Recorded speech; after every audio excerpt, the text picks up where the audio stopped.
أعوذ بالله من الشيطان الرجيم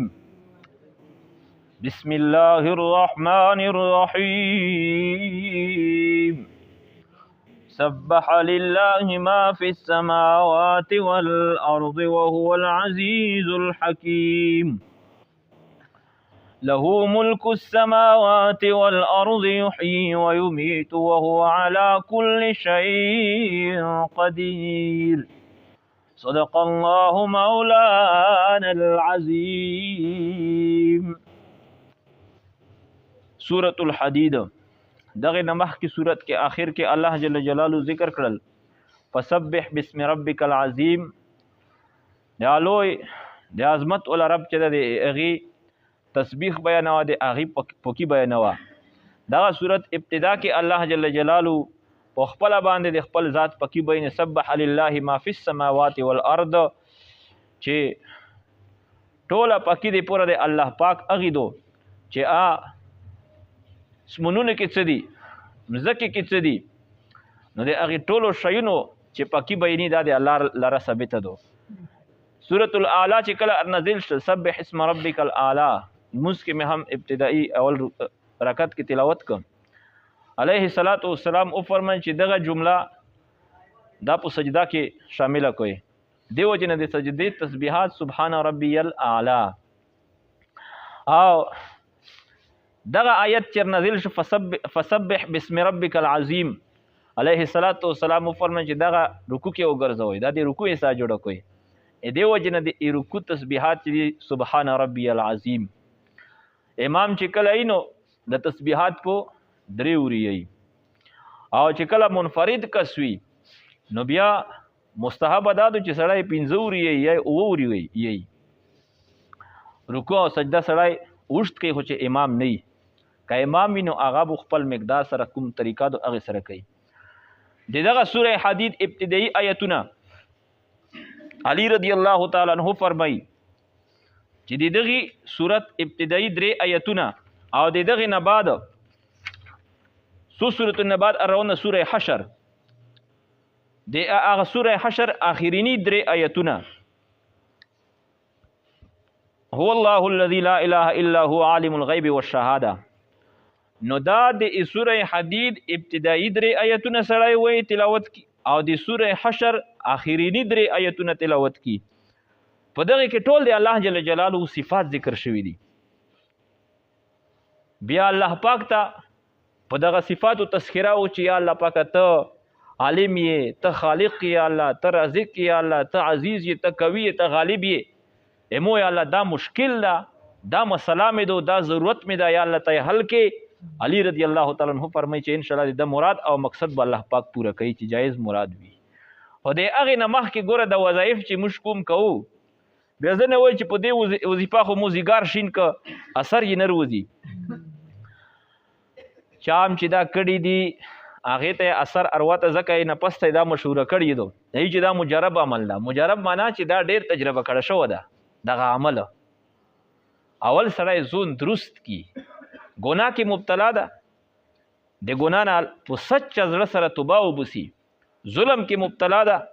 حقوق العباد یې ویلي دي، حقوق خلکو ته واپس کی، ظلم پرېږدئ. نو الله ته ځون صفا کی هغې نه پس ته هغه عمل وکړه او شرمندګۍ سره په د ټولو باندې ندامت وکړه.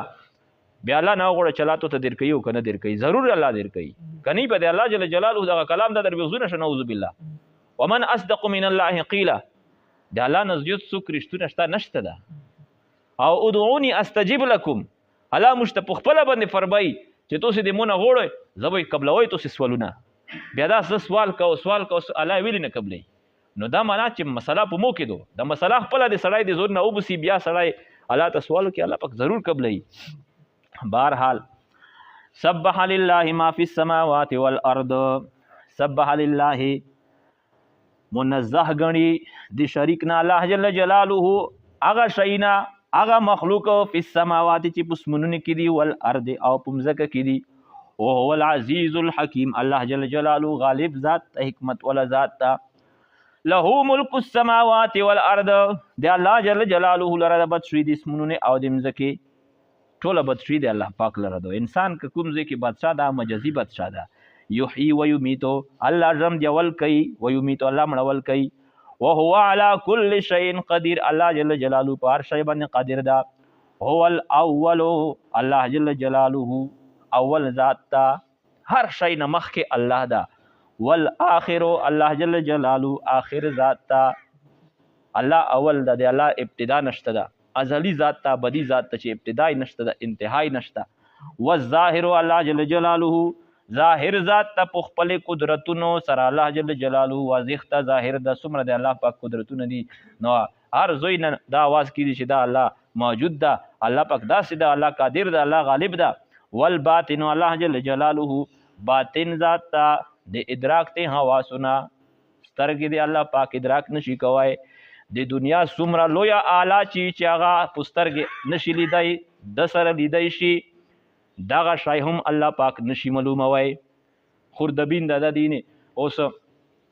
جراثیم دی په به کې وې تا کسه په به کې ځاو ته په دې سترګې نه وینو نو خوردبین چې ولګي خپل اولاد ور باندې هرڅه دې ته چې جوړونه پکې لیدای شي جراثیم هغه هرڅه لیدای شي پکې. او درنګي الټراساوند ده د بدن چې کوم اننه ازادي د ازړه رګونه متا پروشي د سترګې نری نری رګونه خپل اولاد په ولګو ارسته ته وشي چې په لکونو رګونه دی پکې دادی پکې. لیکن الله جل جلاله یو اعلی داسې نشته ده چې الله پاک ار معلوم کی. الله پاک په هغه ته اووینه الباطن الله جل جلاله باطن ذات ته پټ ذات ته خوشتا دا موجود ده الله جل جلاله چې کله الله وغوړي او چاته الله زون شي بیا باغ الله جل جلاله ویني. وجوه یومئذ ناظره الى ربها ناظره مخونه مترتزاوي الله جل جلاله دا کسي انکم سترون ربکم کما ترون قمر ليله البدر او کما قال عليه الصلاه والسلام چې په جنت کې به جنتیون هغه ته علیه السلام متعلق فرمایي چې داسې به الله پاک ویني لکه د سورلسمې شپې شپږمای چې په سمون کې واضح پړ کیږي داسې به الله جل جلاله چې چا د ځون شي واضح پې ویني. نو الله جل جلاله چې دا باطن ذات ته پټ ذات ته لیدای په د دنیا کې نشي. او دا معنا چې الله شتانه لکه د هریا چې کسي دا ایروس ولا د اینن 85-86 سال مخکې 1937-38 کې د دغه چې کوم بادشاہ سارنوف نو د خپل وزیرونو ته وې چې او دغه بادشاہ د مذهب او د الله نعوذ بالله جنازه یستل یو صورت ته وینو خو دې سبب دا چې وزیرونو ته ویل چې کوم د اموش د مذهب د خپل مذهب په اعتبار سره عیسائی وو لوی پښواوی هغه مترول چې د خپل بچو مت تربیت وکي د لمسوي می تربیت ارته وکي اخلاق کی درست کی. نو یو تر روسته چې روي وسته هغه ته حواله کړل هغه بجای دي چې اخلاق ورزده کنوره بدتمیزي ورزده کړل او نوره گاډه وډه وکړلې. نو د بادشاہ ته دغه علم مو شو ډېر انتي په غوسه شو وی چې د یو د مذهب چې پښوا دغه حال وي دغه مذهب سرنګي دی بو د نورو سرنګي حال وي نو هغه ته اسره سنگینه سزا ورکړه او چې نن نه پسته بس مذهب نشته ده او الله نشته ده تر دې پورې چې باقاعده مجسمه دوی جنازې جوړې کړلې او په هغه په کاټ کې کښېږدولې ګلونه ملونه یې پولا کړل. بیا ټول کوم خلک واور پسې کړل وی چې دغه کې په دا یوه جنازه نعوذ بالله دا د الله دو د مسلمانو د خدای دو او دا یوه چې دا د مذهب دو د کلي نه بار چې کوم ګراوند د په یو بسلات ماته ویر کړی چې نن نه پسته نه الله شته ده او نه چې دا مذهب ته جنازې ووتلې په دغه باندې الله پاک به هټلر مسلط کړ داسې سزوګونه ویر کړی چې بیا دغه سرنوف و نورې ویل چې د کوم مذهب چې خلک وي پیروکار وي هغه درجمه شي د خپل الله نه د غوښتل کوي. بهرحال الله شته ده الله موجود ده نن مسلمان هم د دغه د ابدینه خلکو د وجنه او د دنیا پرستۍ د وجنه هغه حد ته رسیدلی دي چې نعوذ بالله د دهریت شکار دي. اوس دغه سور میاشتې مخکې موږ صلات الاستسقا کو توبیل مزم کو نو هغه کې چارته ویل چې یو کاسته وی چې هغه یی چې د ملایو نوري وی چې الله چې خفاشي بیا برومونه الله نه کوي دا د الله پاک د ناراضګۍ علامات حالانکه وی چې برومونه هغه یو وخت داسې وي په موسم کې چې په کې برومونه نه کیږي بیا یو وخت داسې په موسم کې روشي چې بارون چې یا شروع شي لکه دا تیرې میاشتې دی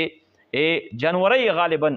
20 تاریخ یې دون چې دغې نه چې باقاعده موسمیاتو لیکلي دي چې برومونه به وي تکه څه برومونه به کېږي بیا برومونه کېږي وي چې بیا به الله څرنګه خفا شو نو اوس دا دی وینې هغه خو تېره شوله تو ته موسمیاتو هم ملو برون کوم وشو نن دا دی وینې هر شای نورې دی وایي خولې دی ویتې دي چې الله بارون وکړي الله ناراضه د بارون چې د څوکې وخت را درو وري بهرحال الله جل جلاله هغه مشتار څه بیان کړي د خپل پیغمبر په خولې باندې د هر څه حق او سچ دي خپل عقیده او درست کو خپل اعمال چې دغه درست کو وهو بكل شيء عليم الله پاک پر شی باندې عالم ده والذي خلق السماوات والارض في 6 ايام الله پاک غزا دي پیدا کړي د اسمنونه والارض هم زکه في 6 ايام په مقدار د شپږ ورځې کې ثم استوى على العرش بیا الله جل جلاله اراده وکړه کس یو کو عرش ته يعلم ما يلج في الارض الله ته معلوم دی هغه شی نه چې داخلي په مزکه کې کبرون دا او کا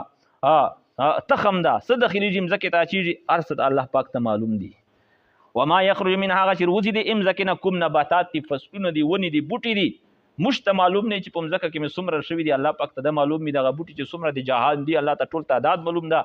کوم بوټي کې څومره پونی دي الله پاک دغه پونی هم معلوم دي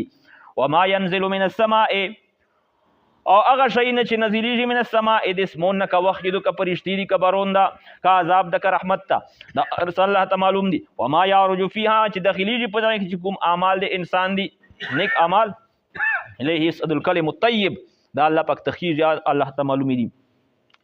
وهو معكم اينما كنتم الله پاک تو سره دا